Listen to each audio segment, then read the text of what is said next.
밤을 달리는 시베리아 횡단열차 아닙니다. 창밖엔 눈으로 하얗게 뒤덮인 넓은 평야가 끝도 없이 펼쳐져 있어요. 멀리 어둠 뒤로 이 눈꽃이 피어있는 하얀 자작나무 숲이 이어지고 있네요. 지구의 반의 반바퀴를 도는 블라디보스토크에서 모스크바까지 무려 7박 8일의 대장정 노선. 가는 동안 시차가 7번 달라진대요. 1시간씩 천천히 느려지죠. 기차 안에서 먹고 자면서 꼬박 일주일을 간다는 거 상상이 잘 안 됐어요. 부산행 기차는 좀 터프하게 타봤는데 말이죠. 기차는 모두 침대 칸으로 되어 있습니다. 둘이 쓰는 1등석은 방처럼 되어 있어요.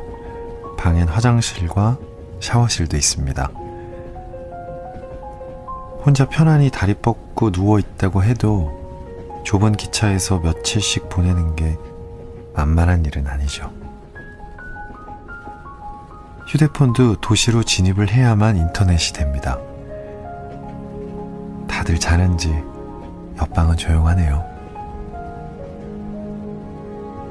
지금 이 열차는 예니세이 강을 거쳐가는 노보시비르스크부터 이루크츠크까지의 구간을 달리고 있습니다. 러시아 말은 역시 어려워요. 톨스토이 소설 읽을 때 이름 때문에 몇 번을 앞으로 갔다 뒤로 갔다 얘가 걔야? 쟤야? 너니? 그랬던 기억이 납니다. 객실 밖 복도나 식당 칸에서 러시아 말이 들려오면 다시 한번 생각하죠. 러시아 말은 역시 어려워. 내일 아침이면 이루크츠크 역에 도착을 할 겁니다. 바이칼 호수가 있는 곳으로 유명하죠. 안톤 체업도 이곳으로 여행을 왔었습니다. 봄에 모스크바를 출발해서 6개월 동안 시베리아를 거쳐 사할린 섬으로 갔죠. 당시 사할린은 죄수들의 유배지였는데 그곳에 머물면서 사할린 유형수들의 가혹한 삶에 대한 기록을 아주 꼼꼼히 남겼다고 합니다. 의사이기도 했잖아요. 의학 기록과 함께 자연과학도답게 자연 관찰기까지 한데 묶어서 3년을 정리한 끝에 책을 내기도 했습니다. 체홉이 이 쉽지 않은 험난한 여정을 선택한 이유는 뭐였을까요?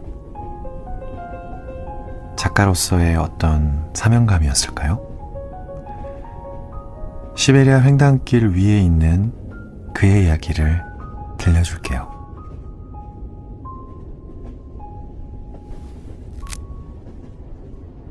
안톤 체홉의 사할린 섬 중에서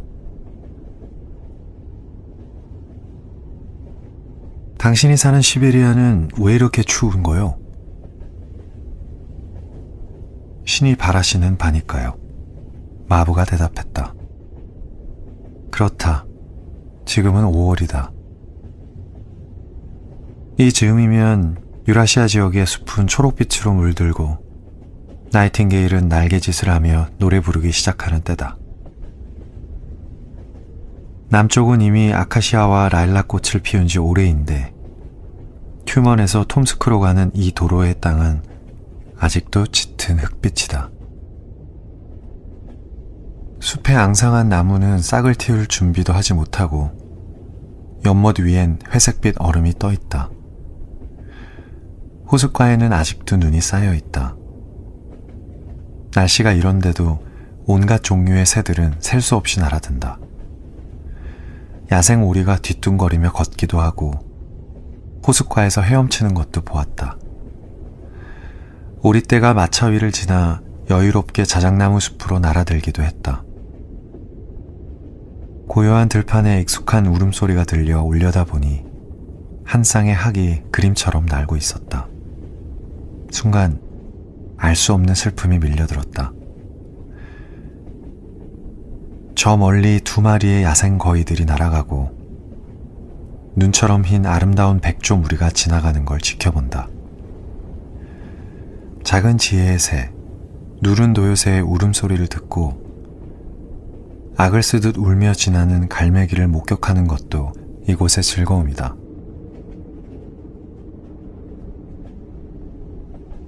여행을 할 때 시골 풍경 보는 걸 즐기는 사람이라면 러시아에서 시베리아로 가는 길, 우랄스크에서 예니세이로 올라가기 전까지 아주 지루할 수 있다. 그 긴 거리를 달리면서 기억에 남는 풍경이라곤 고작 이런 것들이다. 바람 부는 싸늘한 평지, 휘어진 자작나무들, 연못들, 이따금씩 보이는 섬들, 5월의 눈, 그리고 오비강의 지류에 걸쳐있는 척박하고 황량한 기슭들. 아름다운 자연의 풍광은 원주민들이 신처럼 받들고 떠도는 방랑자들의 깊은 존경을 받으며 오랜 세월 시베리아 시인들에게 장엄함으로 찬양받아온 고갈되지 않는 금광과도 같다. 그런데 이런 아름다운 풍경은 예니세이를 지난 후에야 시작된다. 볼가강을 사랑하는 이들에게는 아무런 악의가 없지만 나는 내 인생에서 예니세이 강보다 더 경이로운 강은 본 적이 없다고 감히 말해본다. 볼가강은 말쑥하게 잘 차려입은 신사처럼 겸손하고 조용한 매력이 있다면 예니세이 강은 넘치는 힘과 젊음을 주체할 줄 모르는 헤라클라스를 닮았다. 사람들이 볼가강에 가면 힘차게 노래를 부르며 시작하지만 그 끝은 낮은 탄성으로 마무리된다. 금빛 나는 희망을 노래했지만 불완전하게 끝나버린 러시안 회의주의자 같다. 반면 예니세이 강에서는 낮은 탄식으로 시작해도 마지막엔 상상도 못했던 혈기왕성함으로 마무리하게 된다. 이것은 어디까지나 내가 넓은 예니세이의 강변에 서서 예니세이의 힘찬 물살이 무서운 속도로 가혹한 북극해로 밀려 들어가는 걸 바라보며 한 생각이다. 예니세이의 뚝과 뚝 사이는 그리 넓지 않다. 그 사이로 수만 개의 낮은 파도들이 서로 앞지르고 밀치고 부딪히며 소용돌이를 만들어낸다. 헤라클라스 같은 파도가 아직 기슭을 덮쳐 쓸어버리지 않고 뚝에 구멍이 뚫리지 않았다는 것이 신기할 정도다. 이쪽 강가 위로는 크라스노야르스크 지역이 있는데 이 마을은 시베리아에서 가장 높고 가장 아름다운 마을이다. 반대편 강가에는 불멸의 땅 코카서스처럼 짙은 안개가 피어오르는 몽환적인 숲이 자리하고 있다. 그곳에 서서 나는 생각했다. 어떤 지성적이고 용감한 사람이 살아서 이곳을 정복할 수 있을까? 나는 북극해의 상인 시비리아코브를 부러워했다. 책에서 본 그는 북극해에서 예니세이의 입구까지 오는 길을 찾기 위해 피터스버그에서 증기선을 타고 북극해로 항해를 해왔다. 정말 많은 생각들이 예니세이의 파도처럼 다가와 생각들은 서로 엉키고 서로를 떠밀었다. 그리고 이 순간 나는 대단한 행복감에 사로잡혔다. 머무를 곳을 찾지 못한 나는 저녁에 바이카로 쪽으로 가기로 결정했다. 하지만 새로운 문제가 생겼다. 바다의 물결이 너무 크고 사나워서 길야크족 선원은 억만금을 준다 해도 절대 바이카로까지 데려다 줄 수 없다고 했다. 뭘 해야 좋을지 모르게 된 나는 다시 강가를 정처 없이 돌아다녔다. 해가 지고 있었고 아무르의 파도는 점점 어둠에 잠기고 있었다. 스스로에게 물었다. 나는 왜 여기에 왔는가? 나의 여행이 갑자기 한심하게 느껴졌다. 그리고 몇몇 생각이 날 괴롭혔다. 며칠 후면 사할린 땅에 발을 디딜 수 있지만 유배지에 들어가기 위한 추천서가 한 장도 없기 때문에 거기서 그냥 다시 돌아가라고 할 수도 있다는 생각이 들었다. 다행스럽게도 길야크족 선원 2명이 일루불에 나를 데려다 주겠다고 나섰고, 나는 중간 정도 크기의 원양 항로용 증기선을 타고 안전하게 바이칼호에 도착했다. 바이칼호에서 갈아탄 상선은 요금이 아주 비쌌다. 객실과 식당은 유럽 스타일로 돼 있고 좁긴 했지만 깔끔했다. 그리고 배 안엔 피아노가 놓여 있었다. 선원들은 따옴머리를 한 중국인들이었고, 그들을 부를 땐 영어로 보이하고 불렀다. 요리사도 중국인이었는데 그가 만드는 음식은 대부분 러시아 음식이었다. 거위가 떨떠름한 맛이 나는 매운 커리이거나 코리롭시스 냄새 같은 강한 향기를 풍기는 음식이었지만, 타타르 해협의 폭풍과 얼음에 대해 책을 많이 읽은 터라 바이칼호의 선원들은 담배를 입에 씹어 물고 말하면서 연기를 피워내는 거친 목소리의 고래잡이 선원 같은 사람들일 거라 생각했다. 하지만 예상보다 꽤 교양 있는 사람들을 선박에서 만나게 되었다. 선장인 미스터 L은 러시아 제국 서쪽 지방의 원주민이었는데, 북쪽 해안가를 30년 이상 이 끝에서 저 끝까지 항해를 하며 살아왔다고 한다.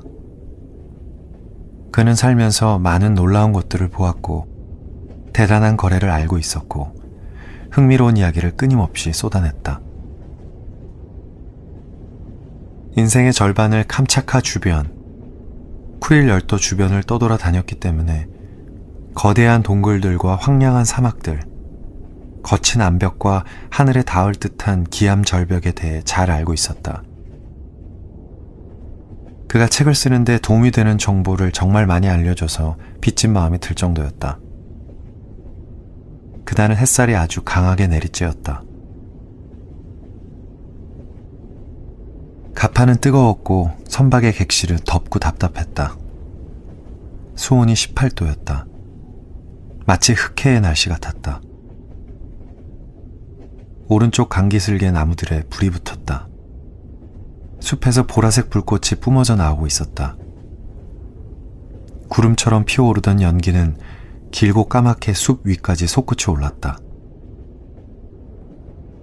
거대한 화염이 활활 타오르고 있었지만 놀랍게도 사람들은 평화롭고 고요했다. 아무도 숲이 사라지는 걸 신경 쓰지 않았다.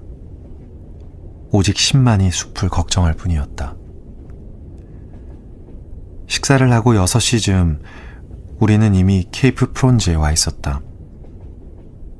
이 지점에서 아시아 땅은 끝이 나고, 만약 사할린 섬이 여기에 있지 않았다면 이 지점에서 아무르 강은 대서양과 닿았을 것이다.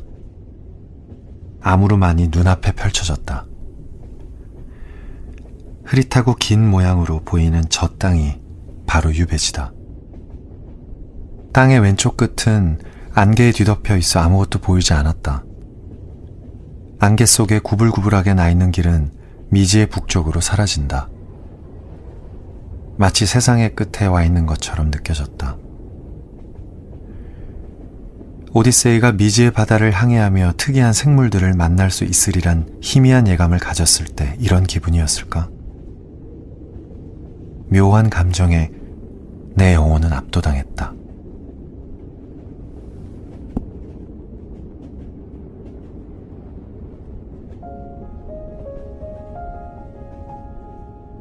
사람은 스스로 믿는 대로 된다.